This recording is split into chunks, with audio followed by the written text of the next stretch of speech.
for this webinar today. I'd just like to quickly welcome our panelists, and thank everybody for taking out the time. This is an important topic that we want to discuss today, which is to explore the idea of whether the Shanghai Cooperation Organization can help bring peace in Afghanistan. Whether it can, what work it can do in terms of bringing about regional stability and also ensuring a stable, peaceful and prosperous Afghanistan. I'd like to note here that this webinar is actually part of a series of events that we've been doing since the semester began and which will continue as the semester goes on. We're having webinars, lectures, online lectures, in-person lectures, and also roundtables that have been planned. This is actually, I believe, our third on Afghanistan itself. But we've got a variety of topics, which will include emerging technology and any other issues of regional and global concern. This particular webinar is actually a student-led initiative. In fact, one of our panelists, Faraz Haider, had come up with the theme, and we worked together on this to bring about the event. So just a couple of notes before I introduce the speakers to you. One thing is I would like to ask, please, everybody whose mics if your mic is not on silent, please ensure that your cell phones are on silent so that we don't have any interruptions during the talk.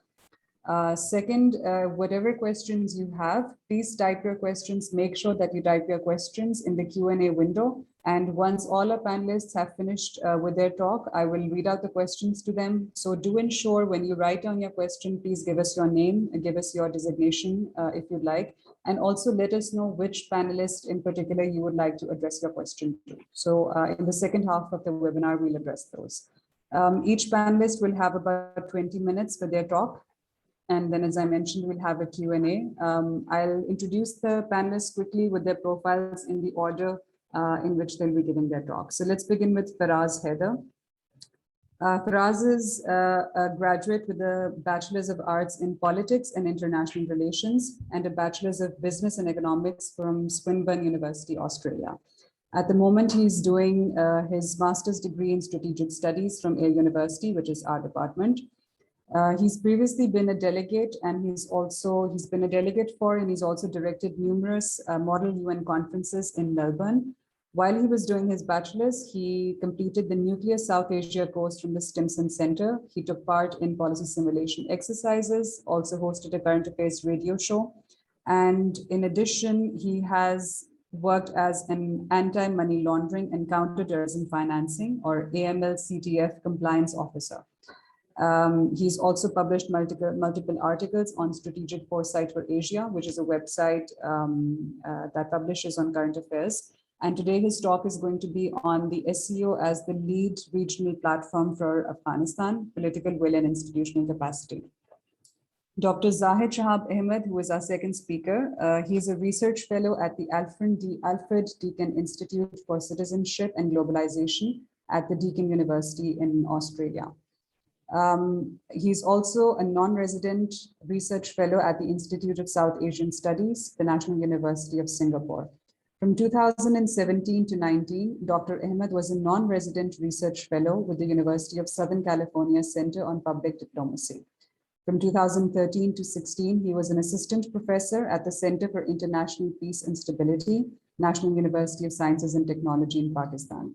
His work focuses on political developments in groups and on interstate relations in South Asia and the Middle East. He has produced over 60 research papers. His recent publications have appeared in prominent journals such as Politics and Religion, the Australian Journal of International Affairs, the Asian Studies Review, and Territory, Politics and Governance. He is also the author of Regionalism and Regional Security in South Asia, The Role of SAARC, which was published by Routledge in 2013. Today, he's going to talk to us about the convergences and divergences within the SCO and with the extra-regional powers. And our third panelist for today is Itfa Khurshid Mirza. She is a researcher at the Center for Aerospace and Security Studies, and she is also pursuing her master's degree from our Department of Strategic Studies at Yale University. Itfa is a published author, and her area of interest includes emerging technologies and warfare. So today she's going to be speaking to us on a regional framework for a way forward on Afghanistan, opportunities and challenges. So again, just a quick reminder to please keep your cell phones on silent. And let's begin with our first panelist, which is Firaz Haider. Firaz, please go ahead. All right, thank you, Namita, for moderating, and I'd like to also thank the department and to Adil for hosting the webinar, and for making the proposal that I sent into a full-play webinar. I'm excited to hear Dr. Zahid and Nisfa, and to learn from their viewpoints and the different themes. So I'll start off with why the SEO should be a regional. Why should it take the predominant regional importance? So for that, I'll quote Barry Buzan and Ol Weaver. These are two of the most prominent scholars that have advocated for a regional emphasis and a regional viewpoint to understanding different issues. That's a part of the regional security complex theory. So I quote them. They say that most threats travel more easily over short distances as opposed to longer ones, and that security interdependence is normally patterned into regional clusters. So, meaning that many of the issues, their birth has a regional element to them, and if the conception is regional, then you also need that sort of lens to address them. And I think that is the case with Afghanistan. Its history goes back to involvement of different states in that area, and how that contributed to the issues that we see today. So if an issue is so regional in its intricacies, we should also try to look at it and see if a regional level approach would be good to deal with it. So the reason the Shanghai Cooperation Organization, the SCO, comes into the mix is that it is perhaps the most important regional organization concerning Afghanistan, right? It has about 40% of the population of the region, and it shares about 20% of the GDP, considering all the member states combined in it. So it makes sense to look at the SCO and see, if it can lead that lead initiative and as a lead interlocutor. So for that, then we have to talk about the will and capacity of the SCO as an institution. And starting off with the will, I'll cover the capacity in the second part. The political will of any institution in IR, for the most part, is derived from the states that compose it. An institution is nothing without its member states. So both its will and capacity can be derived from the countries that compose it. In the SEO, we have countries that stand to gain and lose the most in relation to any fallout that happens in Afghanistan. And these countries are you have Pakistan, Iran, Turkmenistan, Uzbekistan, and Tajikistan, and China as well, through the Wakhan corridor, in terms of direct border connections. So these, if anything happens in Afghanistan, they have the most to gain, they have the most to lose.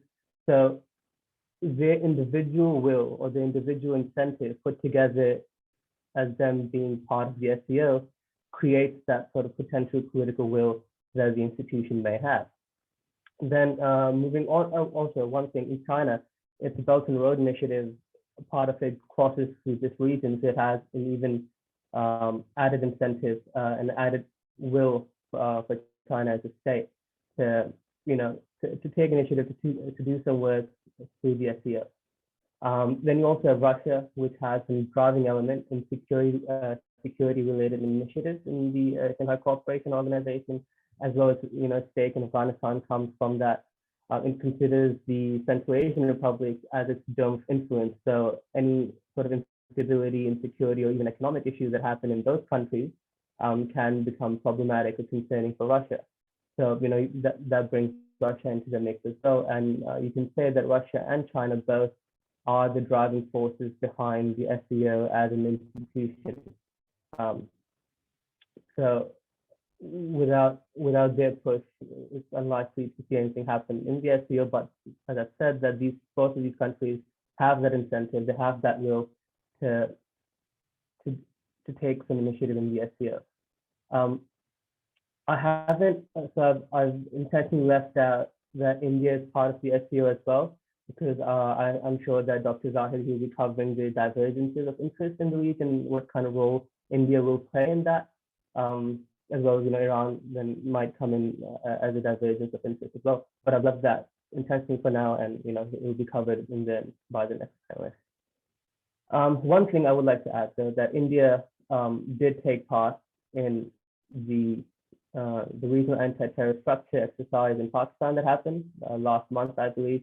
And Iran had also made statements in the recent summit that it wants to move towards a multilateral and neighborhood policy approach. So, those two states also have that interest and incentive to work with the SCO in relation to Afghanistan.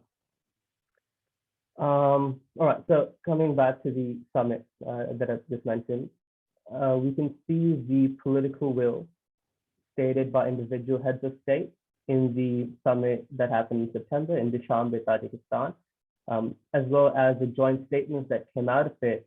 I believe that showed a collective sort of statement that, yes, we SCO countries under this one institution believe that dealing with the issues coming out of Afghanistan, as well as generally in the region, we can and should be acting together. So that covers the political will part of it, I believe. Now, with the institutional capacity, I think it'd be good to sort of start off with the history of the SCO as an organization, and then go into its charter, some examples, its makeup, what kind of committees it has, to figure out whether it has that capacity. So starting with the history, it started off as a Shanghai 5 in 1996, and then in 2001, it was sort of rebranded as a Shanghai Cooperation Organization, and its members right now, they include Russia, China, you have India, Pakistan, Tajikistan, Uzbekistan, Kyrgyzstan, and Kazakhstan.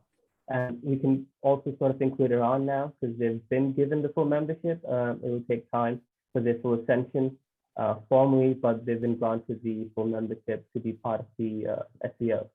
Faraz, my apologies. I'm just going to, sorry for the interruption. If you could just speak a little bit louder so that it's a little clearer. That's all. Just a little bit louder, please. Thanks. Am I audible now? Yeah, thanks. Okay, cool.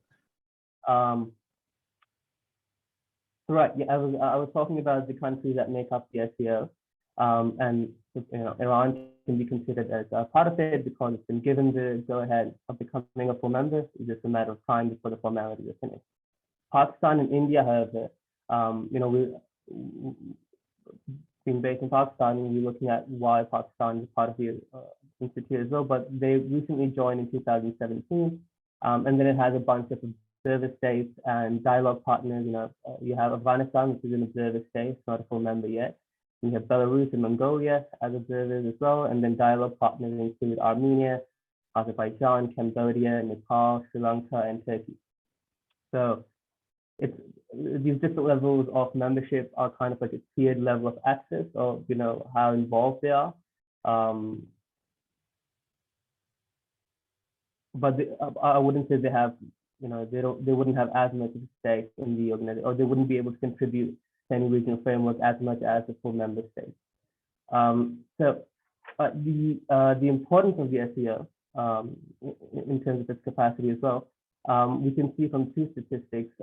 If you put all the member countries combined, if you collect the population, that makes about 40% of the world population, because you have India and China, which contribute a big share to that. And the economic contribution equals 20% of the global GDP, which I think I mentioned earlier as well. All right, so then let's go with composition to sort of see whether it will have that capacity, what sort of engagement does it have within the country, So its sort of highest committee is not committee, it's the heads of state council. So heads of each state, they have the meetings at the summit, and their sort of task or their responsibility is to define and map the focus areas of things that SCO over the year would be looking at in its workings, and that is its supreme body. And that's also where the statements came from the summit last month, where Xi Jinping, Imran Khan, Putin, them making statements. That was the council. It was from that level. Then it had the heads of government council, a council of foreign ministers, where we saw Mahmoud Qureshi speaking and saying similar statements about how we need a regional approach to dealing with the issue. Now, I'm not going to go into details about the Head of Government Council or the Ministry of Foreign Affairs, because I think in terms of figuring out the capacity of the Shanghai Cooperation Organization, it's two other components which are more important. So the first one being the SCO Business Council. It comprises the most influential members of the business communities with the aim of boosting economic cooperation in the framework of the SCO. The second one is the Interbank Consortium. I'll cover that just in a bit. So the council first, though, it can be, since it has a mandate and focus area of economic cooperation in a potential framework that ISPA will be covering later on, it can be utilized for said economic cooperation, and it could potentially aid and support any sort of activity, whether it's humanitarian or developmental, in Afghanistan's economy. One notable sort of deliverable that came out of this council was the International Trade and Economic Center for SCO countries. And it sort of deals with, I think it's more sort of academic work of how economic cooperation can work. So the second component was the Seo Interbank Consortium. And it's sort of a collection of major banks within these SCO countries. And its purpose is to have a mechanism and platform for funding and banking services for the sake of investment projects. And it has funded a variety of different projects over the years. Main focus area being infrastructure and export-oriented sectors, because a big part of SCO has been economic development and has been the economic side of things. It's made grant loans, and it's also helped states attract loans while if it's in a situation where the consortium couldn't provide the loan itself, it's sort of advocating and help different member countries to acquire loans within international banking standards. And relevant to us being that Habib Bank, HBO, that many people in Pakistan would know, is part of this Interbank Consortium of the SCO. All right, so the different sort of components have been covered. I think now to see whether, if it even has a scope or not, the organization, we can look at its charter. And starting with the first article, it really emphasizes economic, social, and cultural sectors. It puts that as its focus areas of things it wants to work on. And from this, you can say that addressing economic issues potentially in Afghanistan would come under the mandate of the scope of the organization. Now, jumping to Article 3, which is sort of reinforced with the first article. It says that, SCO will work for the promotion of regional economic cooperation in various forms, whether that's trade, investment, development, infrastructure projects. The point being that it gives it the mandate. All right. Now, the Article 5, Article 15. Another important part of whether it has the capacity, I think, is whether it has the legality of doing it. If it makes an agreement, would a country be willing to listen to it or not? And I think that area is covered in this charter as well. And I'm going to quote here, as a subject, this is the Article 15, as a subject of international law, SCO shall have the international legal capacity. So it will have such a legal capacity in the territory of each member state, which is required to achieve its goals and objectives. So meaning that whichever country has become a full member state has agreed to this charter that if in a situation where the SCO makes an agreement or does some sort of deal, they've said that, yes, we will accept its legal capacity of doing that agreement. And then, it says that it has legal capacity and mandate to conclude treaties, acquire property, appear in court as a litigant, and so it gives it the legal capacity, sort of maybe even having an enforceability factor to it in its institutional capacity. One thing when I was, when I wrote an op-ed on this topic as well, one criticism that the SCO had received in the past of its capacity and whether it has the strength of doing anything tangible was that because it's consensus-driven, a select number of countries can derail any process, which I found, it was slightly surprising because its charter says that, yes, it's a consensus-based model, but no one country can derail a project or any sort of participation that For instance, out of 8, if 6 countries agree on doing some sort of developmental project or any sort of cooperation, the remaining countries can't really stop them from going ahead with it. They can't sort of block that project with that agreement. And this is a part of this Article 16 in this charter. Okay, so I think from the charter, those were the ones that were the most relevant to sort of highlight its capacity as an institution. I'd like to look at now the tangible results or deliverables that you can sort of point to that, okay, yeah, it's done this in the past. So the first example of that has been the regional anti-terrorist structure, comically abbreviated as RAT. It has held many anti-terrorist exercises, as I mentioned before, the most recent one being in Pakistan, probably in which India also sort of took part in a lower capacity. It's one of the core permanent bodies of the institution, and its statistics that were sort of published on one of the United Nations websites by its secretary, the Secretary General of the organization, Rashid Alamov, and he was serving up till 2018. The sort of accomplishments that he was highlighting were that it prevented 20 terrorist attacks, neutralized 440 terrorist training camps, 1,700 members of international terrorist organizations, and there's like a whole list of anti-terrorism related things that it was able to do. You know, it's these different weapons, explosives, those sort of things. So the point being from highlighting that statistic is that it's not just an organization on paper. It has the capacity, as it has shown from RAT, that it can give you deliverables if there is a sort of convergence and shared interest on a specific thing. So if there was that shared interest, which Dr. Zahid will be covering, as an institution, it has the mandate, it has the sort of components, that being the Interbank Consortium, the Business Council, or in terms of security, or maybe some sort of intelligence sharing structure to the RAT.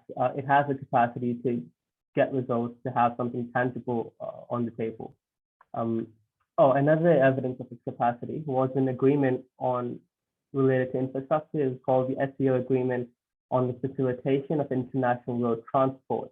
It was they made this agreement in 2014. It was operationalized and came into force in 2017. So in the area of development, road infrastructure, economics, it also has a history or an example that it can give us results.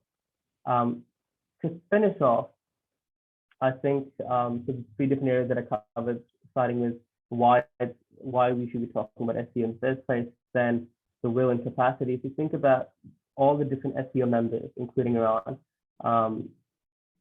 they, as individual states, they have an incentive, they have an interest in doing something in Afghanistan, and which is protecting their own interests. But at this point, those interests are sort of shared. No one wants instability, no one wants any sort of negative fallout. So that creates an individual political will, and then when it's put together in the SEO as an institution, you get a collective political will of the institution itself, and then putting into that the charter, the different elements, has the State Council, Interbank Consortium, Business Council, and the RAT gives you the potential capacity of the institution to have that lead role as a stabilizing factor in relation to whether that's economic, humanitarian, or any resultant security issues that can come from an economic collapse or humanitarian crisis. Yes, I think I'd like to end there. Thank you, Faraz, for your talk and for giving us an overview of the factors which speak to why the SCO as a regional platform has the institutional will, and why it would also have the institutional capacity and the political will to take on the role of perhaps acting as a leading interlocutor in the region for Afghanistan. So just before I quickly move on to our next panelist, just a quick reminder for our audience who is joining in, please do make sure that you type in your questions in the Q&A window. And as you type them in, then towards the end of the session, when all our panelists have spoken, we will call them out and give your question, your name, and which panelist you're addressing it to. And we'll make sure it gets answered to our best ability. So I'd like to now move on to invite our next panelist, Dr. Zahid Shahab Ahmed, for his talk. Please begin. Thank you very much, Ms. Aiza, for the invitation, and to the Air University. I think it's a very timely event, and I'm very happy to see a couple of students actually on the panel, and look forward to hearing the next speaker as well. So in terms of the given topic to me, which is about the convergences in terms of the SCO's members, I thought first I would talk about some of the recent developments since the Taliban's takeover. So because they deserve a lot more attention, especially considering who is still present in Afghanistan in terms of their diplomatic missions there. So if we look at, Russia, Iran, China, Pakistan, they still have actually their diplomatic missions in Kabul. That shows to a degree that they want engagement with the Taliban-led new government there, and also they are in favor of a regional approach. And Pakistan, especially, from Islamabad's point of view, it has been clear that, and I think Prime Minister Imran Khan also recently said that Pakistan is not going to unilaterally recognize the Taliban regime. And I think that's a right approach going forward. So in terms of now, if I focus on the convergences, I think we have to start from the peace deal between the Taliban and the US, that who was in favor of the peace deal. So in terms of that, I think everyone was in favor of that, except for the Ashraf Ghani government and India for due to similar and also different reasons. The Ashraf Ghani government, because they were sidelined from the peace deal, they were not part of the peace deal, so naturally they criticized it. And India, because India was supporting various Afghan governments, so actually all of them during 2001 and 2021. So they wanted to continue that support and naturally oppose the peace deal. And when it comes to the engagement with the Taliban, and many of these countries, regional countries, especially Russia, China, and Pakistan, they facilitated the peace process whenever they could. So especially Pakistan hosted Taliban delegations, Afghan government delegations in Murree, in Islamabad to facilitate the peace process. Similar meetings also happened in Moscow and also in Beijing. And that showed to a great deal already that there was convergence in terms of the interests of regional actors, or at least most of them, who were involved in these processes and who were supporting these processes in various ways. Pakistan alone hosted Taliban delegations, I think 3 to 4 times in the last 1 year alone, to support the US-Taliban peace deal and to ensure that there is an intra-Afghan dialogue that continues and there is consensus at the end of there. And that definitely did not happen because the US troops, when they were leaving, the Taliban just took over the country. But when it comes to the convergences in terms of the peace deal, other than India and of course the Afghan government, all these countries wanted the US troops to withdraw, okay, because they had their own insecurities, especially Iran and Russia and China. They had greater insecurities with reference to the presence of international troops so close to their borders. And so that was, convergence back then during the time of the US Taliban peace deal. And since then, and if we look at now the current dynamics, they all want, including India now, they all want engagement with the current setup in Afghanistan. Everyone is in favor of inclusive government. So there is again this interest. For example, Tajikistan wants Tajik minority from Afghanistan to be represented in the government. Uzbekistan wants Uzbeks to be represented. Iran wants Shia Hazaras to have some representation in the new government.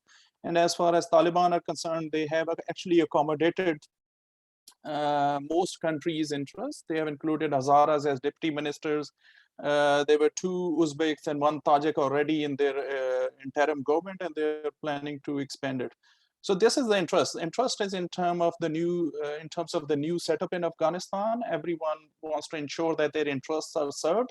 If Tajiks are represented in the government, then Tajikistan will feel comfortable. Same is the case with Uzbeks, and Uzbekistan will feel comfortable, and is the case of Hazaras as well.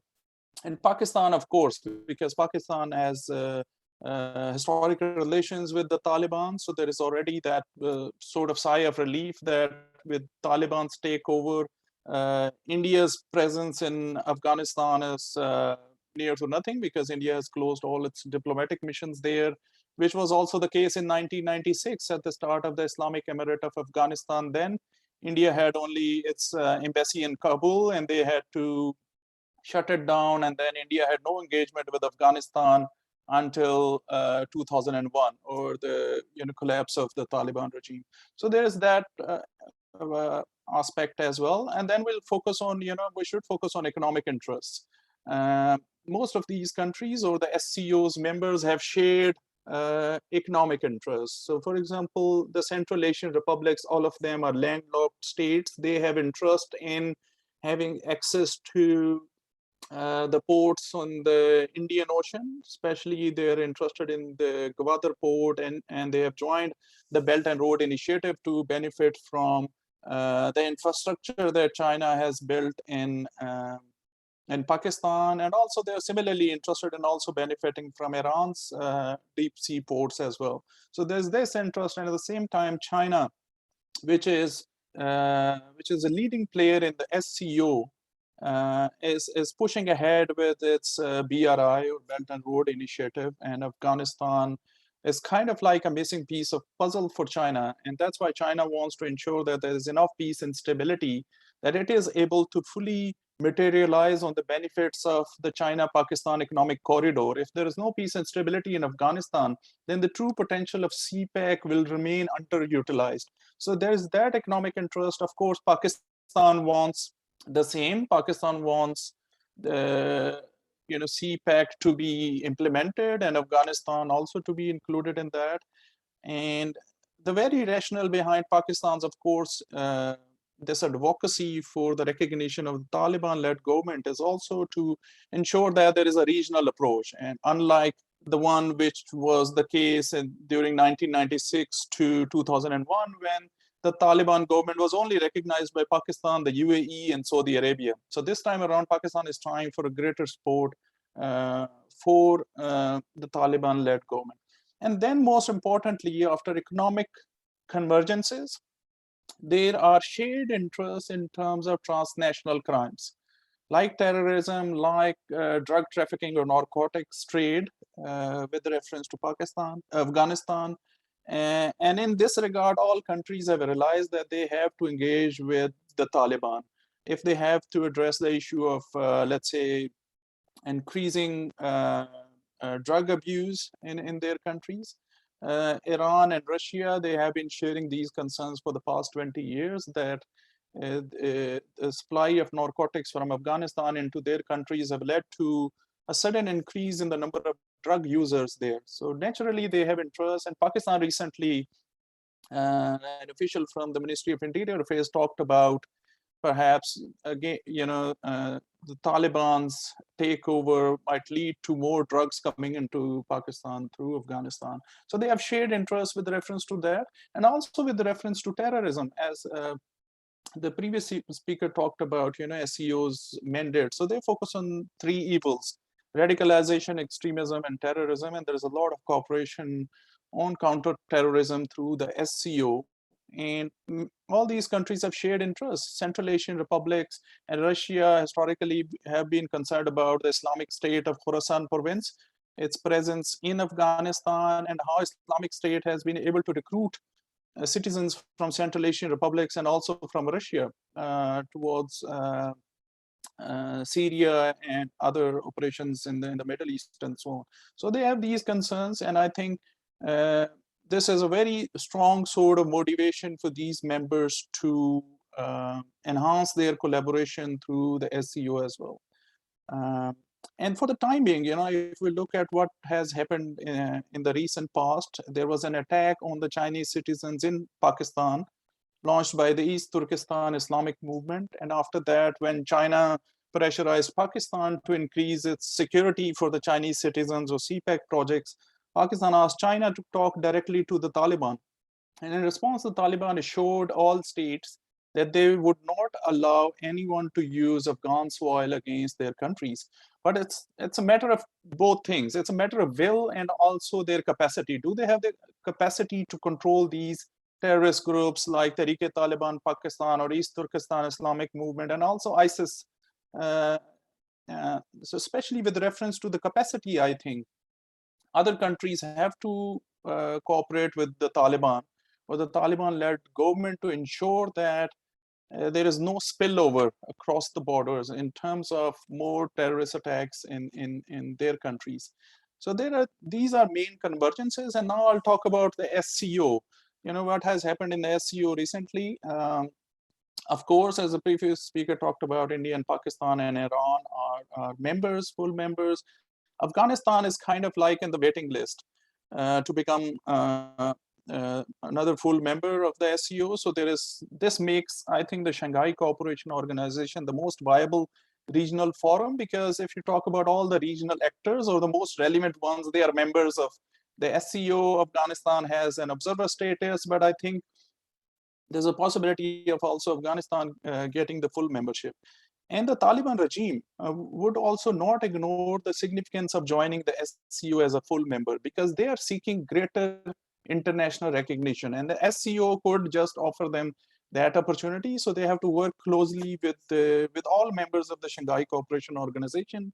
And the SCO, of course, has a contact group on Afghanistan that has been working for a number of years by now.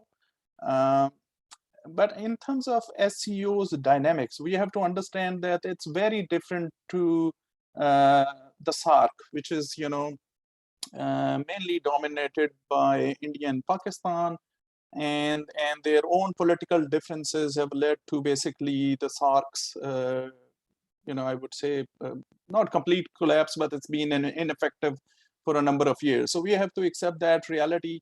And considering that reality also, the SCO is the most sort of viable forum through which all these countries can engage with each other despite their political differences. But SCO, of course, is dominated by Russia and China. They are as founding members, and of course, historically, the two dominant players within the organization. And I've talked about SCO's collaboration on issues of radicalization, extremism, and terrorism.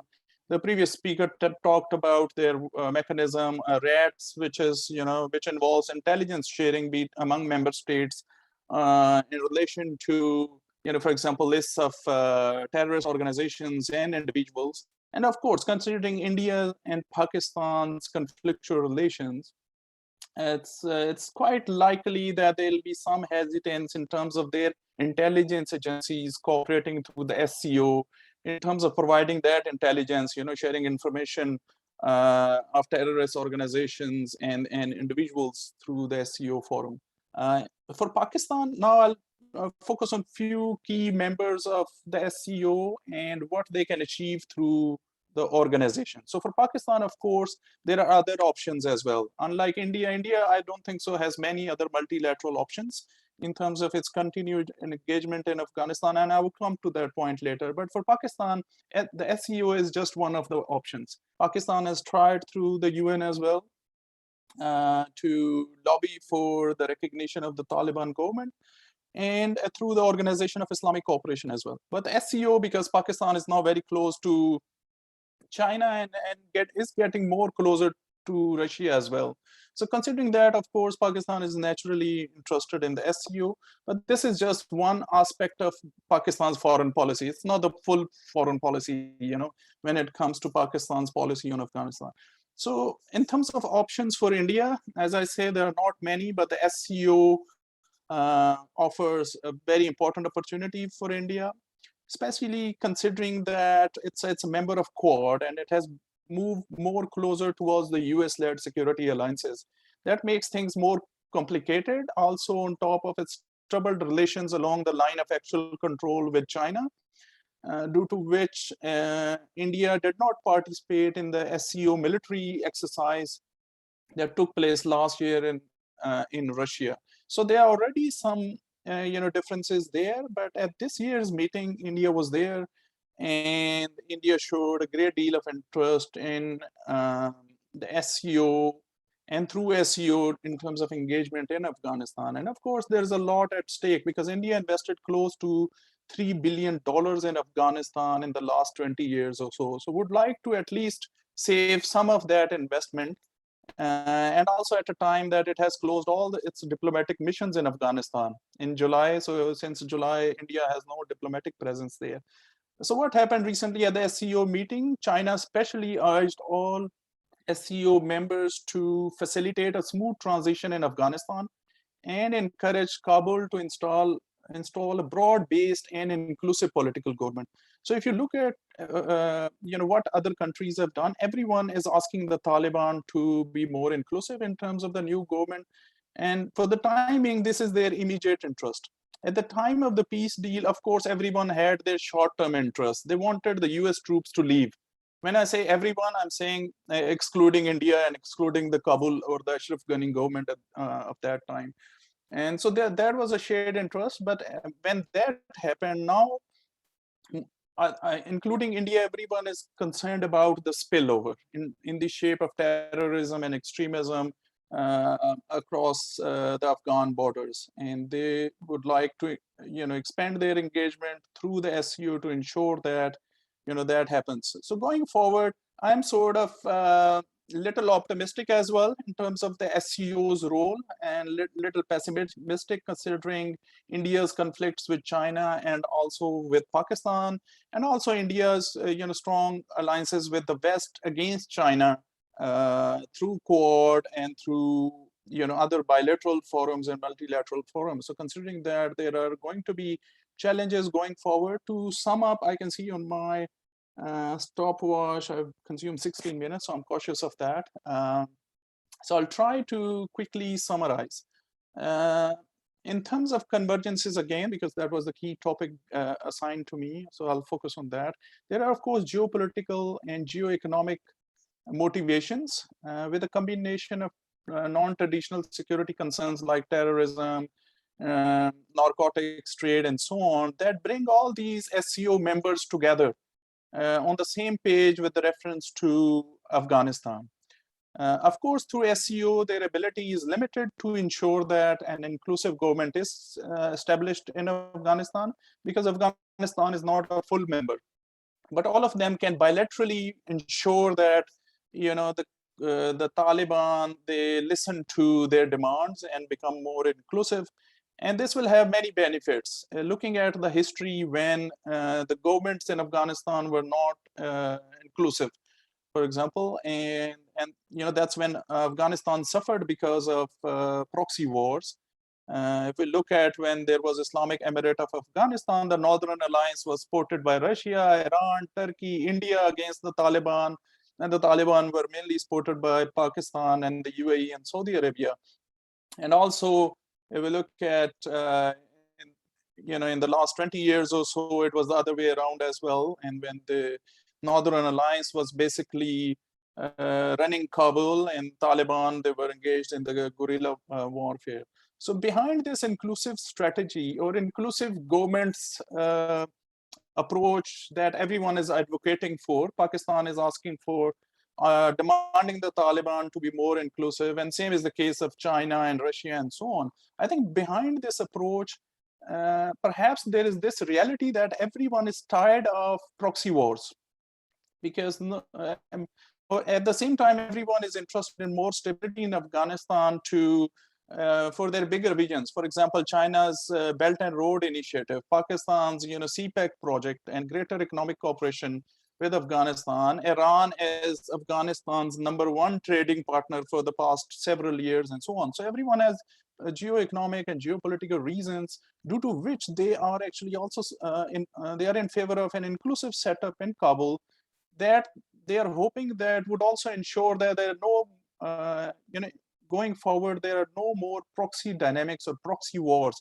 in Afghanistan that can have, very negative sort of consequences for regional security and stability in South and Central Asia. So I'll just stop here and I'll be very happy to answer the questions. Thank you very much. Thank you, Dr. Ahmed, for your talk. And I'm sure there are quite a number of questions. We've also got questions coming in from the audience, and we'll take them at the end of our first session. So now I would just like to move on to the next panelist, and I'd like to ask Itfa, please go ahead with your talk. Thank you, Ms. Aiza, and thank you, Dr. Adil Sultan, for giving me this opportunity. I would like to share my screen.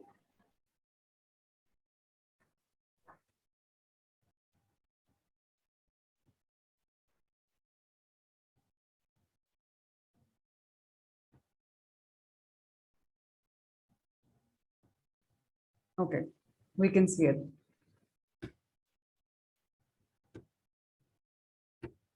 Okay. Can you see my screen? Yes, your screen is visible. Okay. So my topic for today is a regional framework for a way forward on Afghanistan, opportunities and challenges. So SCO was, as Faraz has already mentioned, that founded in 2001 as an upgrade to the smaller Shanghai 5.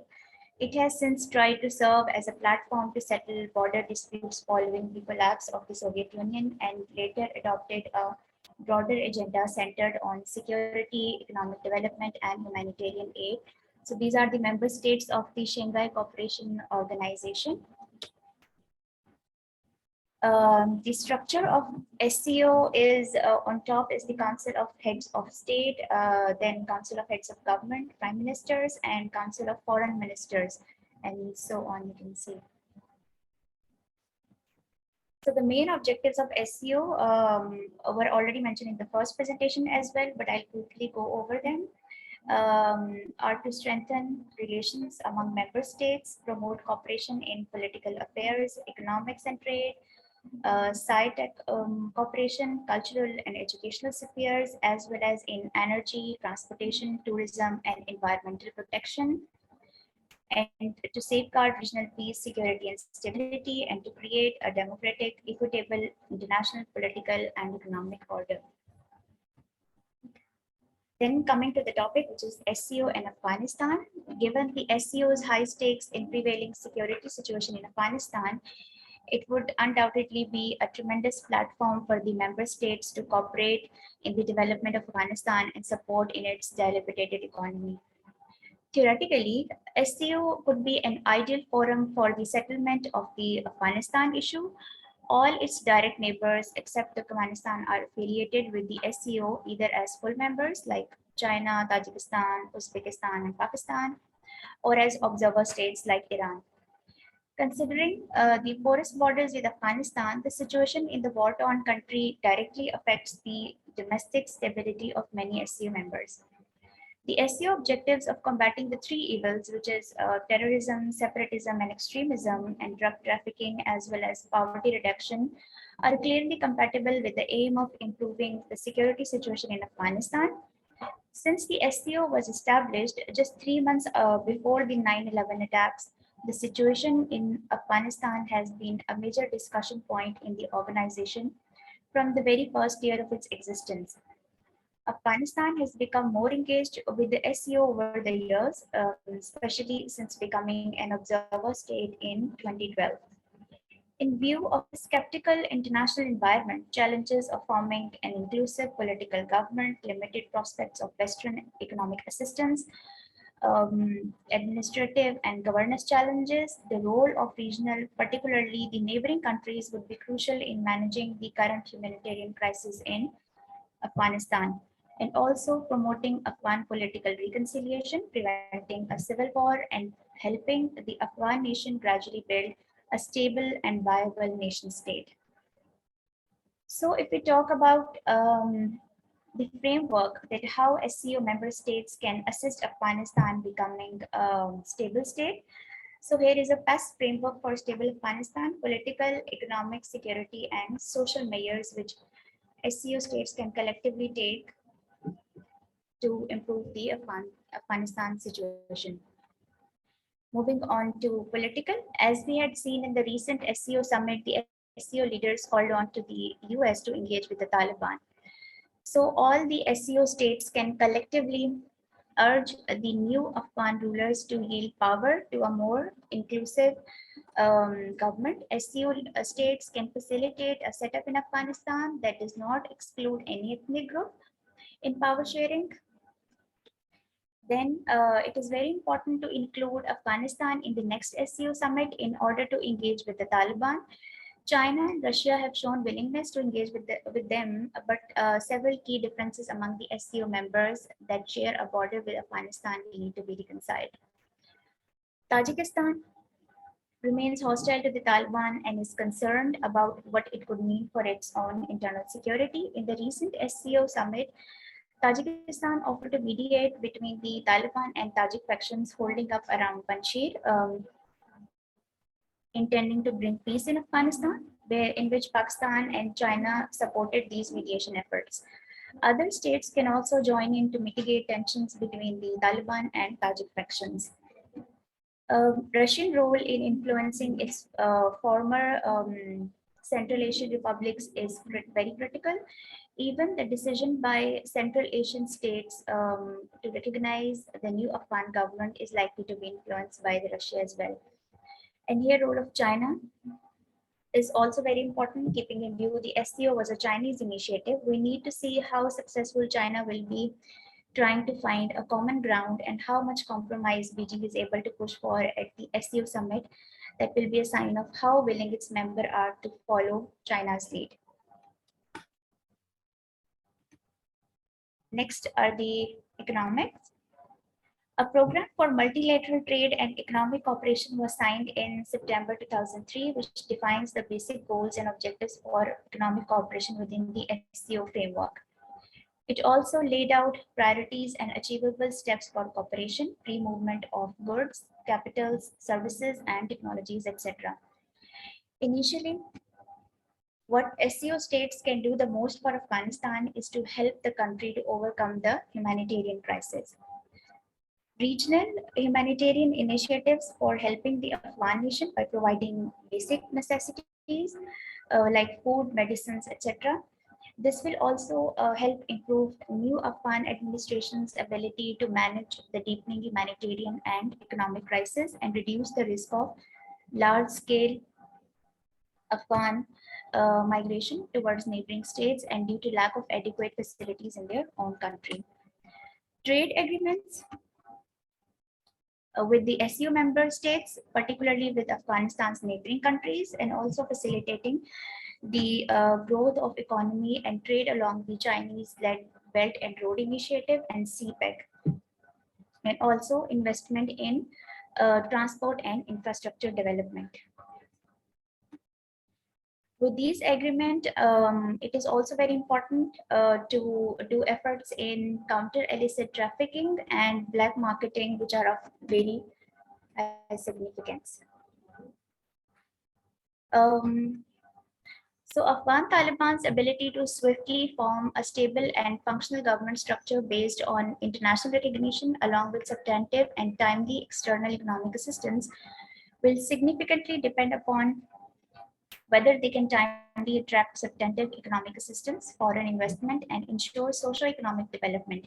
This will also enable them to legitimize their rule, address the fears of different communities and concerns of the international community regarding their ideology, way of life, and style of governance.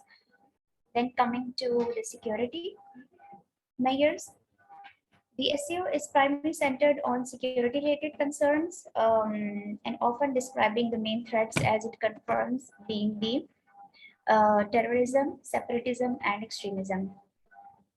Then comes the role of RATS. The Regional Anti-Terrorism Structures was established in April 2006. The SCO announced plans to fight cross-border drug crimes under the counter-terrorism rubrics. So also, the combating terrorism and border management is one of the major issues.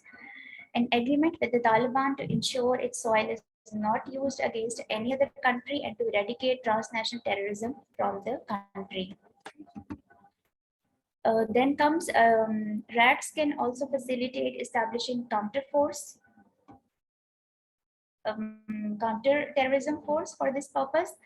Then agreements with the Taliban to control illicit drug trafficking and providing facilitation in establishing an anti-narcotics force/agency for this purpose.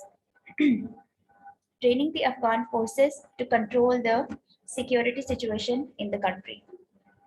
Excuse me.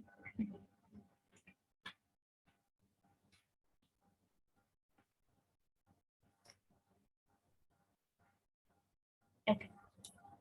In the recent summit, the SCO member states approved cooperation plans for the period from 2022 to 2024 to counter terrorism, separatism, and extremism, as well as plans for the implementation of the SCO anti-drug strategy and on ensuring international information security for the period up to 2023. Intelligence sharing among the SCO member states can also be added to this strategy. In case the Afghan civil war expands or escalates, the SCO states must timely develop a comprehensive plan and take adequate administrative arrangements to restrict and efficiently manage the possible influx of Afghan refugees and rising security, health, economic, and social implications of their arrival. Coming to the social measures, governing Afghanistan will depend on Afghan Taliban's ability to convince its people that their lives, futures, and families will be secure under the new administration, irrespective of their ideological and ethnic differences. SCO states should encourage greater cooperation in trade, a bilateral cooperation in trade, commerce, education, media, and think tanks with Afghanistan, greater soft power initiatives through media, education, and cultural exchanges will help build peaceful Afghan society. Demonstration of cultural and religious tolerance and freedom of expression will incrementally augment Afghan Taliban's ability to seek diplomatic recognition from neighboring countries who support these non-Pashtun communities, and also will help attract external assistance, its foreign investment, and pursue socio-economic stability.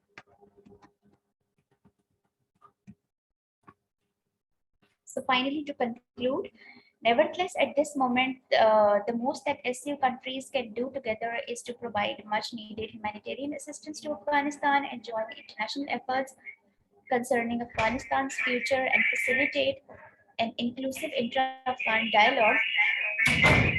This would help ease the situation in the country in the short term. But having said that, the larger picture of development and stability entirely depends on Taliban changing their behavior and attaining global recognition, something that seems rather far-fetched at this point.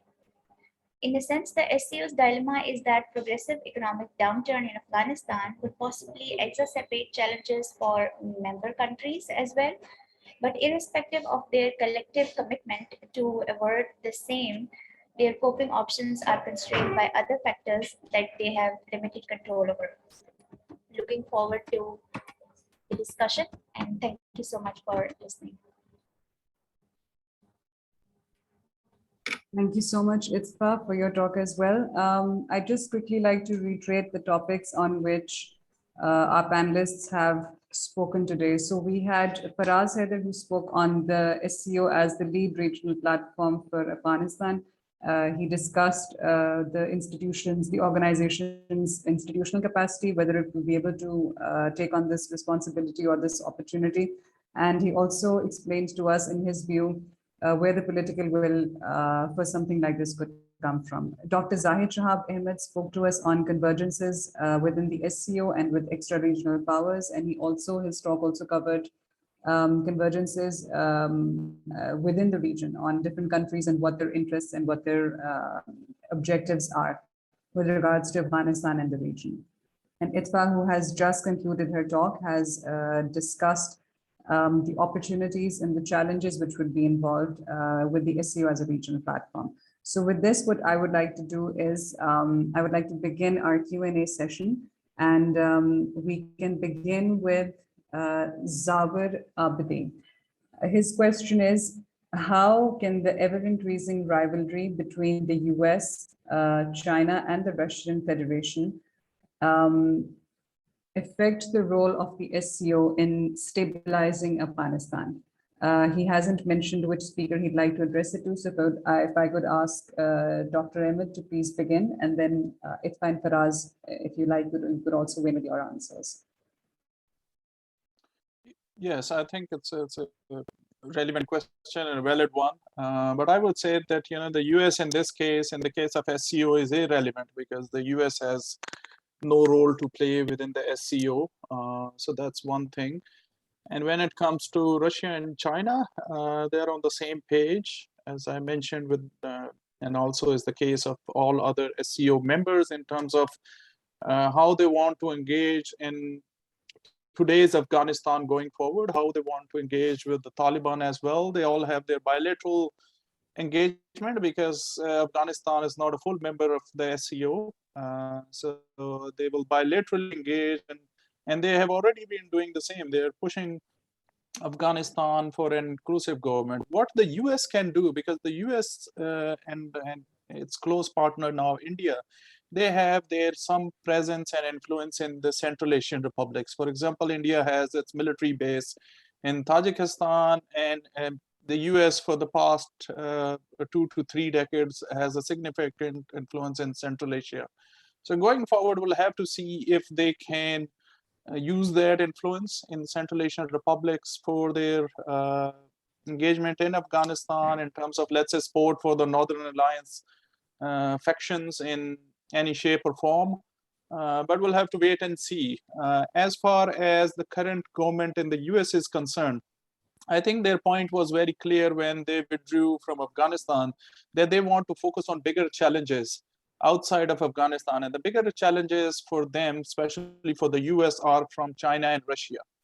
Okay, so they have moved outside of Afghanistan to exclusively focus on those dynamics. And this was in fact reflected in Biden's statement when he decided to support the US-Taliban peace deal and withdraw the troops from the country. So I'll just stop here.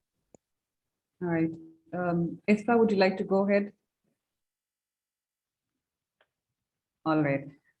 So Dr. Zai, just to continue with your with the answer that you've actually given us for this question, do you think it's possible that the US would leverage its influence with any of the member countries to try and push forward its interests, or would it actually stay out of the process entirely altogether?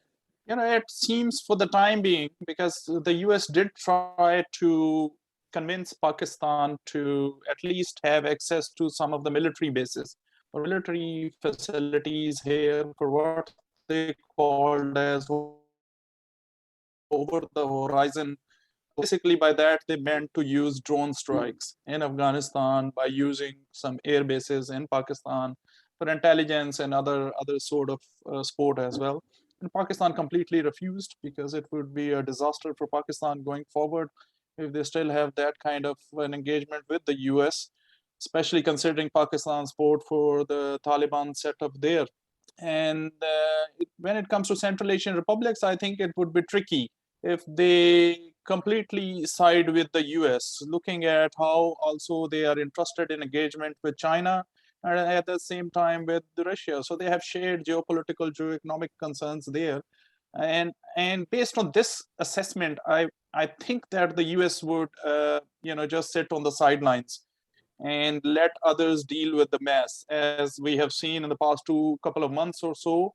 What the US has done is not helpful in terms of the situation in Afghanistan. The aid is frozen, Afghanistan's assets are frozen. Is creating that sort of environment which is more conducive for perhaps another civil war or more chaos through the presence of terrorist groups and so on. And here, of course, the US's approach, and they have the luxury of doing that. They are thousands of miles away from Afghanistan, so they can afford to do that. the regional actors, they cannot afford to just sit on the sidelines and ignore what is happening in Afghanistan. So this is the dilemma of all the regional actors, including also India. India is faced with this challenge because India faced this, sudden increase in insurgency in Jammu and Kashmir in the 1990s when, all these Mujahideen, they were done with fighting against the Soviet Union, and many of them went to Jammu and Kashmir. So India has its own historic concerns, and that's why it's showing more interest in terms of, in whatever shape or form, in terms of engagement with the Taliban. And also, I think in July or August, Indian ambassador in Qatar met with the Taliban leadership in Doha. So they have this interest in terms of engagement going forward. So we'll have to wait and see, what happens next. All right, thank you so much. We have a question for Faraz Haider, which is from Shayan Jami.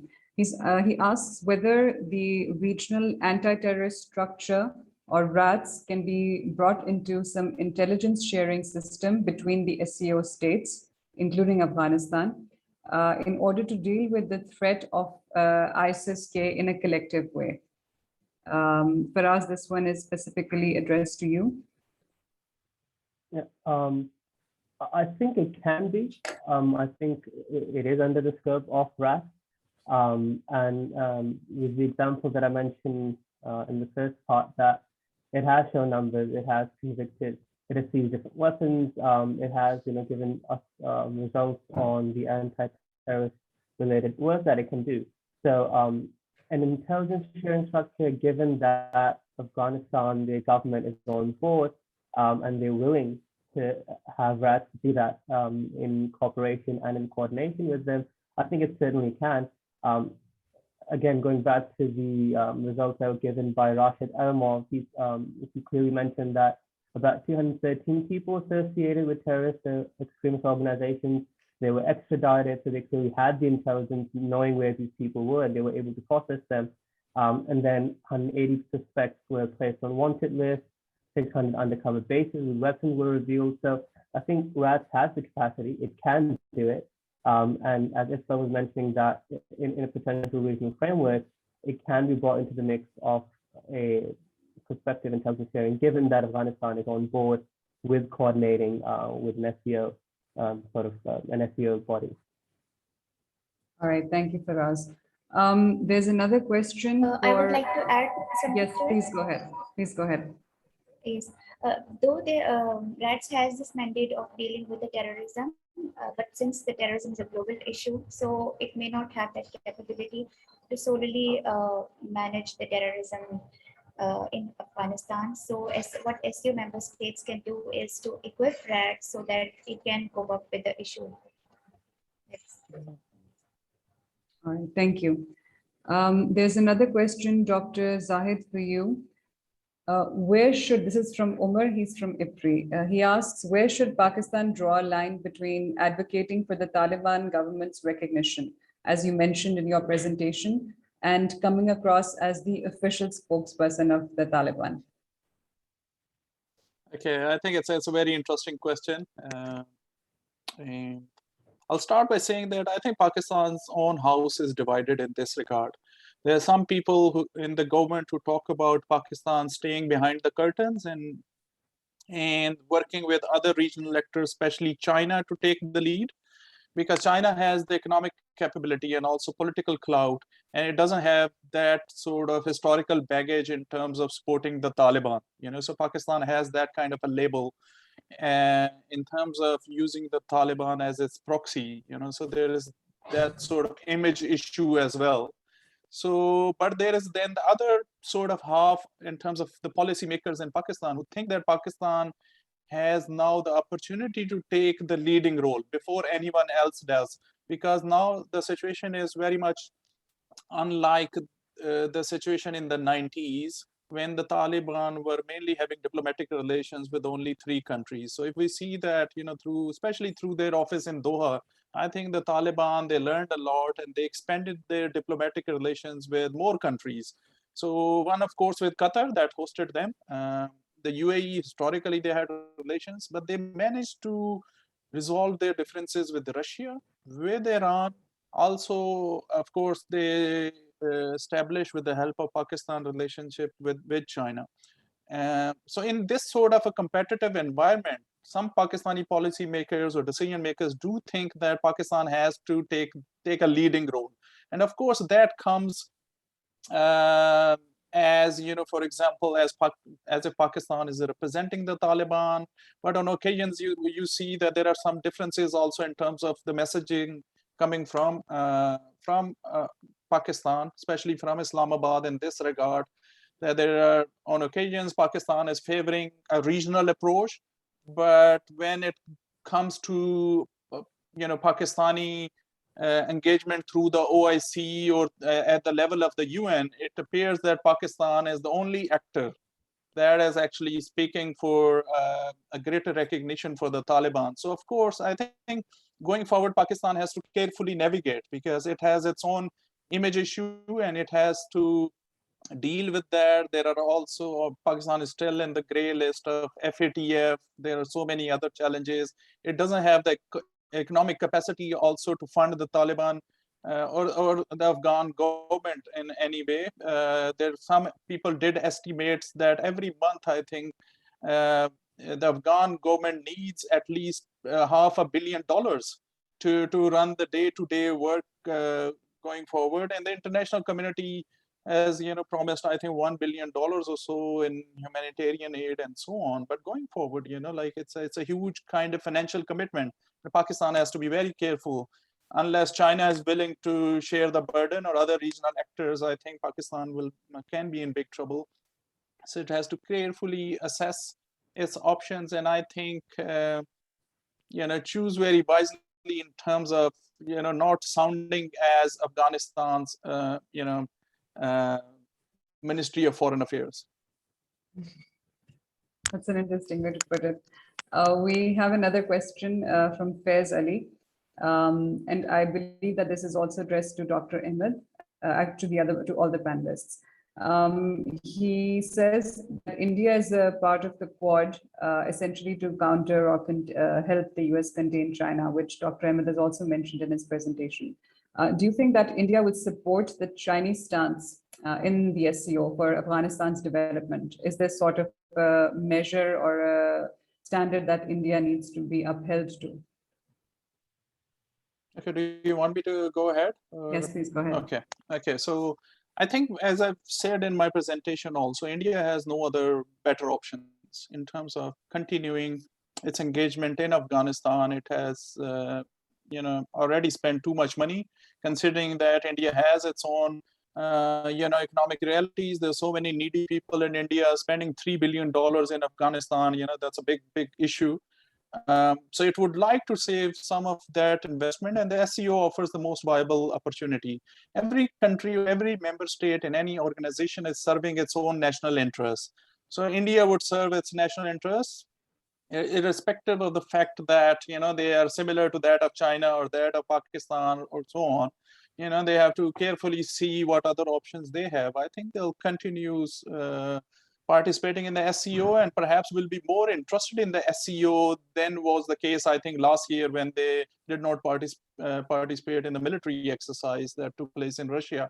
So I think going forward, India will show more interest. Perhaps they'll show more interest in SAARC as well going forward, because India is a leading player there. But of course, for that to happen, India will have to allow the next SAARC summit to take place in Islamabad, which was cancelled in 2016. So that's, again, a big question mark next to that. But in terms of these bigger geopolitical realignments, of course, India is moving more closer towards the Western led security alliances, unlike the case of the Cold War when India was neutral and has been a member of the non-aligned movement and so on. And I think now dynamics have changed, and also you have to look at the domestic politics and domestic realities. And in India, of course, there's this aggressive rhetoric with reference to China, with reference to Pakistan, and this whole concerns with Belt and Road initiatives and combination of all those factors have pushed India more towards the US and its allies like Japan and Australia in recent years. So all of that irrespective of all of that, I think India will continue its engagement in the through the SCO. All right, thank you. I think that Dr. Adil has a question for us. Dr. Adil, please go ahead. Yeah, thank you very much for these interesting presentation. I have the luxury of making myself visible and invisible, so I'm asking this question on screen. These were interesting discussions and the presentations. I really commend all the speakers. It will definitely trigger some minds to think about, but some of the issues that Dr. Zahid, you have also mentioned, and for us to you, I'll pose these specific questions. What interest would it serve for India or United States if SCO is able to stabilize Afghanistan? So in the context of, as you just mentioned, larger geopolitical interest, does it really serve if Afghanistan is stabilized and its SCO becomes a lead organization? Because then what we are doing is that, or the SCO would be doing is that promote, in a way, expanding China's and Russia's influence in that region. So does it serve US or Indian interest? One. For us, if there is no SCO, because SCO is a bigger body, but can you identify some of the key countries within SCO? Because if SCO doesn't move towards or doesn't achieve any success, could there be a smaller group within the SCO who can take on this lead, or critical countries who can bring stability, help bring stability in Afghanistan?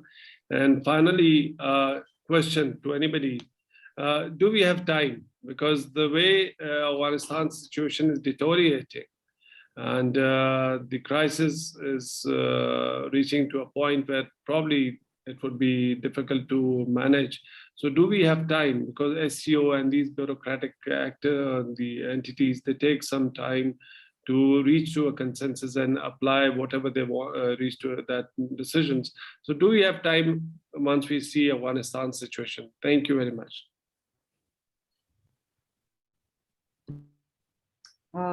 Thank you, Dr. Zahid, if you would like to start, and then we can take Faraz and Itfa. Thank you very much. I think the question regarding the US and stability in Afghanistan through the SCO, I think is an interesting one. I think looking at how the US has withdrawn from Afghanistan and how embarrassing the whole situation has been for them, because Biden was repeatedly saying that at least it would take Taliban 90 days after they withdraw, that they would take over the country. It took them only, I think, a couple of weeks to finally be in Kabul. And they were sitting in the president's office in no time, in my opinion. All of that has already been very embarrassing for them. In fact, the whole war was in many ways not only economically very costly for the US, but also there was human cost, and there was, in terms of its own image at the international level. Considering all of that, I don't think so they'll come in the way of the SCO to engage more meaningfully within Afghanistan, because there's, again, already there is this competition with Russia and China, and the US has no leverage there to stop them. And India is perhaps the only actor. And I don't think so India would also use the SCO forum to serve the United States agenda of, stopping any moves that are, promoted by most of the member states, and in terms of development work, in terms of, let's say, stability, or to address the issue of terrorism and so on. And of course, if these countries are able to deal with the mess left by the US-led NATO troops, then of course, I think some of them should be relieved, especially the US and, NATO countries as well, that there is at least someone dealing with that. So in the short run, I think all of them will be happy seizing this space for China and other regional actors in Afghanistan. There's a whole talk of these natural resources in Afghanistan, that China is interested in those. If there were natural resources, then why the US couldn't really benefit from that them in the last 20 years or so? I think it's more China's interest is more in pushing through with its Belt and Road Initiative and connect with Central Asia, connect Gwadar with Central Asia, and of course Afghanistan needs to have that level of stability. And I don't think so the US would choose this theater for countering China's influence or China's expansion towards Central Asia. There are other opportunities. I think for United States and other regional actors like Japan and Australia, Taiwan remains a key sort of theater. And there's already talk of how China's takeover of Taiwan could trigger another major war, considering the presence of U.S. naval ships, has recently signed a contract to buy nuclear submarines and so on. So I think the shift will be somewhere else in terms of the attention of conflict hotspots. It's no longer going to be Afghanistan, and I think it appears to be very clear already. And as I said before, Biden, when he talked about withdrawing troops from the US, he was very clear in terms of where the US is going to focus on. And it was very clear, and he said in black and white that it's going to be focusing more on China and Russia. Thank you. Firas, please go ahead. Yeah, so I'd like to add to that first question just a little bit.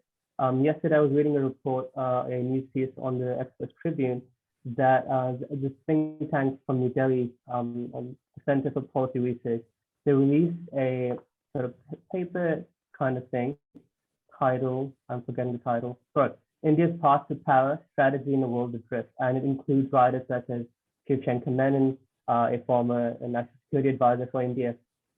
And they categorically said that India needs to sort of calm down a bit. It can't maintain that same posture in Central Asia and in Pakistan as it was before, because its larger focus is China.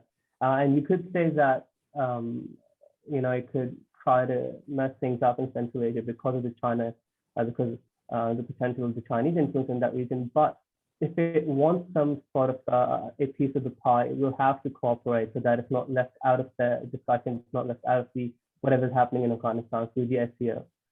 So India, I think from the sort of academic elite or the political, the main, the policy narrative makers, they're also on the same page that they need to have a milder approach in Central Asia and in Pakistan as well, so that they can focus more towards the east. Now, regarding the other question that Dr. Adu asked, that if the SCO doesn't work, because the chances are that it might not. We've seen other organizations in the past that, while they had the capacity or the political will, there's elements that make it not go forward with the plans that it makes. So in that case, I think there is already a sort of grouping, the troika, where you have Pakistan, China, and Russia.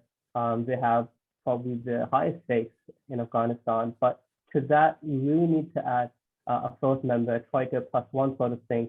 That needs to be Iran, because just speaking from the ethnic demographic makeup, you have about 41% of the Pashtuns. So we can see that as a relevant percentage for Pakistan, and then you have Hazaras, which make up about maybe 9 to 10. So more than 50% of the demographic has connections with either Iran or Pakistan.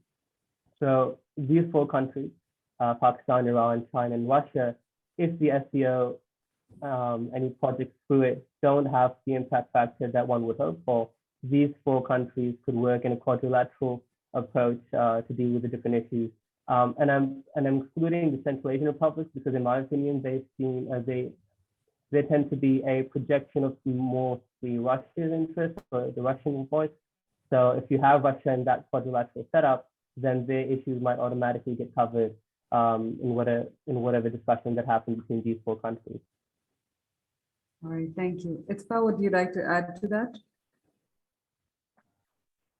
Regarding the Indian interests, I agree with Dr. Zahid that India has invested heavily in Afghanistan, and to stay relevant in the region, it has no other option but to cooperate with China in the SCO. Secondly, if we talk about the challenges that SCO may face, one is that because SCO is a Chinese initiative, so some countries may have problem to cooperate with China in this regard. Secondly, in case there is a bilateral issue with Afghanistan, for example, if you see Tajikistan or the other country, so SCO may not be able to resolve these bilateral issues.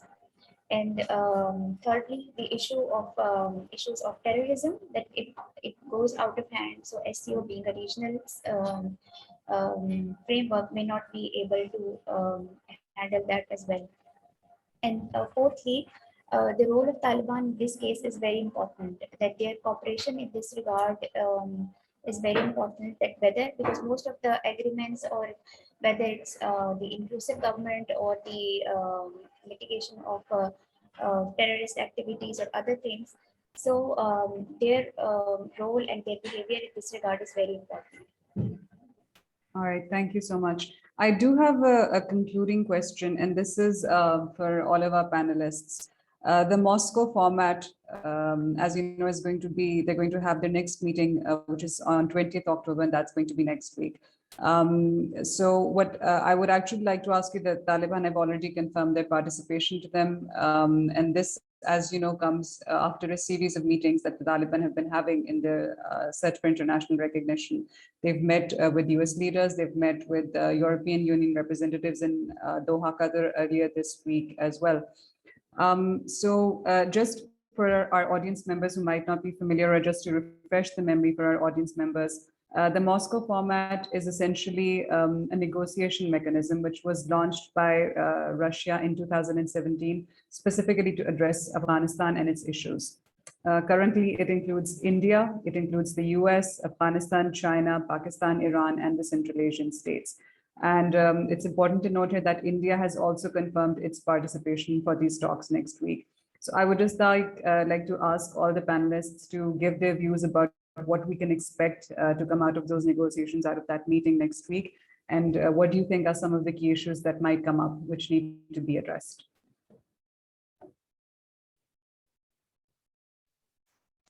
Okay, I wanted one of the students to go first, but it seems okay, because I've now unmuted myself, so I'll go ahead.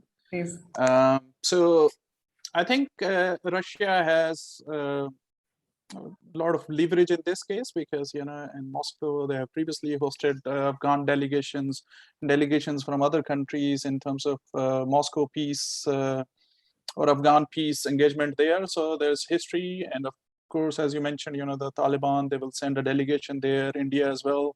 I think there will be three key issues that they will discuss. One is, of course, the recognition of the new setup, and the Taliban-led setup, because the Taliban, I think they would be feeling that they have addressed everyone's concerns, that they have included Hazaras, they have included Uzbeks, they have included Tajiks. Okay, at least ethnic and sectarian sort of representation is there. The second issue will be of the women's inclusion, or the women's education and all of that, and women's ability to go to their offices and to apply to jobs, work in the government sector, but also in other sectors and so on. I think everyone will be pushing for that. There are already Gulf countries, especially Qatar and the UAE, they have been trying to convince the Taliban to open up a little bit, change, to prove that they have changed from the 90s, and there is Taliban 2.0. And so they have to prove a lot. So that would be, I think, the second point there. Third point would be in terms of, going forward, what level of economic support these countries can provide, or the international community can provide in terms of humanitarian aid and so on. Because if there is economic crisis or humanitarian crisis, that is not in anyone's favor, especially all these neighboring countries who are going to be participating in this meeting in Moscow. So I think these will be the three key points. And especially, I think they will emphasize more the point that the Taliban have to change with regard to women. They have made promises, and now they have to show that they can actually meet their promises. Thank you. Faraz, can I ask you to please give your views? Yeah. So I think Dr. Zahid's right. One, I'd like to note that I think this is the first sort of international level multilateral meeting that the new Afghanistan government will be having. They haven't appeared in any international forum as yet. They tried to attend the UN General Assembly meetings, but they weren't given access. So one, this Moscow meeting, the Moscow format has importance in that sense, and also would be the first time since the government has informed that India has made an official sort of governmental level meeting with the Taliban, and any sort of statement that comes out of it from that Moscow format, any sort of joint level negotiation or statement would only just add to the fact that India has realized and will have to work in conjunction with these other countries in the region. So the Moscow format holds a big deal of importance for that. But as far as any progress or success or any achievements in the negotiations, I think, the topics that Dr. Zaid mentioned, they will be in discussion, but I think it will be a reiteration of the things that were mentioned at the SCO summit, that, we require the Taliban to do this, that, and the other. And the Taliban will say pretty much the same thing, that yes, we'll work on it, we've made these commitments, and it'll be a restatement of previous promises and previous requests, but it's still a step. It would be a step in the right direction to engage the Taliban in a regionally multilateral level to make some progress. It won't happen with this Moscow format right now, but it's something that we can look forward to in the future. Thank you. Etha, please go ahead. So in my opinion, that the international community has most of the concerns regarding Taliban are the inclusive government and the protection of women and children, and then the inclusion of minorities in the government formation and terrorism. So these are going to be the agenda points in the this Moscow coming next week. All right, thank you so much. I would just like to quickly sum up. So essentially, we had our speakers, we had invited them today to discuss whether or not the SCO can play a role in stabilizing the region and helping move forward with a stable, a peaceful, and a prosperous Afghanistan. I'd just like to highlight a few of the key points from all of the presentations combined. And this is where all of them agree as well. In terms of convergences, when we talk about regional countries and when you talk about convergences in terms of interests of countries who are members of the SCO, our speakers agree that they are essentially on issues of security and stability within Afghanistan. Nobody wants a spillover effect, and a stable Afghanistan would essentially mean a stable region. There's also, if I can use the term, a sort of a proxy war fatigue. Nobody wants any further proxy conflicts to continue, for regional countries to engage in them, and they want to ensure that there is a straightforward, peaceful pathway out of this situation, where regional countries can come together and help Afghanistan move forward, be that with economic aid, be that with humanitarian aid and the like. In terms of capacity, the SCO already has established precedents with its regional platforms for fighting terrorism, for countering terrorism. And in terms of political will, all the member countries, all the member states, they are in agreement, or they do converge on the issues that they believe are important and need to be addressed. And specifically, this is with regards to wanting, prior to the US withdrawal, wanting the US to withdraw from the region, and at this moment in wanting to move forward with an inclusive setup, which would help ameliorate the concerns of all the regional countries as well. Fourth, the US is not expected to have a significant role to play, whether we talk about it, speak about it as an extra regional actor. So in terms of Afghanistan moving forward, it is essentially the opinion of our panelists that the regional countries, which include all of those who are participating member states and observer states of the SCO, they would have the primary role to play. And India is expected to cooperate with China in this regard, even though in a different platform, and which is specifically the Quad, while it might have a role which is counter to what China would want, but in this case, it is expected that there will be cooperation on that front. We've also discussed the Moscow format, and I think one of the key questions, which was also pointed out by Dr. Adil, and which is a question that remains on our minds, is what are we looking at in terms of time frame? Do we have the time to actually bring all these countries together and to move forward with the kind of setup or inclusive framework that we actually have in mind, given the impending crisis that Afghanistan is expected to face with the socioeconomic situation on the ground at present?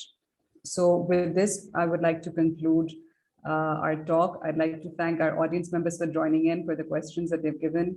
A very special thanks to our panelists, to Faraz Haider, to Dr. Zaid Shahab Ahmed, to Itfa Khurshid for joining in, for sharing your views.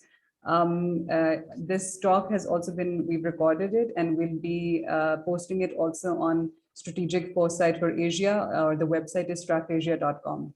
So we'll have a record of your talk as well for all those who were not able to join us at this time, or for anybody who might want to revisit it or access it again. So thank you once again, and we look forward to having you participate in our next webinar as well. Thank you so much for participating.